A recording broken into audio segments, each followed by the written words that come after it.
哎呀，高一斤啊！哎呀，我操！我往前，把你老像没主持了。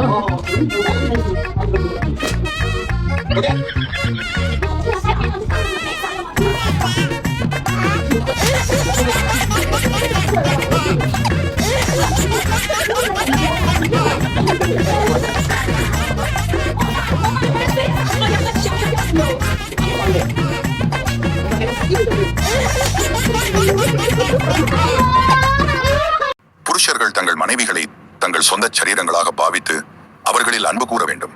தன் மனைவியில் அன்பு கூறுகிறவன் தன்னில் தான் அன்பு கூறுகிறான். தன் சொந்த மாம்சத்தை பகைத்தவன் ஒருவனும் இல்லையே. கர்த்தர் சபையை போஷித்து காப்பாற்றுகிறது போல ஒவ்வொருவனும் தன் மாம்சத்தை போஷித்து காப்பாற்றுகிறான். இது நிமித்தம் மனுஷன் தன் தகப்பனையும் தன் தாயையும் விட்டு தன் மனைவியுடன் இசைந்து இருவரும் ஒரே மாம்சமாயிருப்பார்கள். எல் ஷடாய் மினிஸ்ட்ரிஸ் இந்தியா சேனலை சப்ஸ்கிரைப் செய்யவும். நன்றி, வணக்கம்.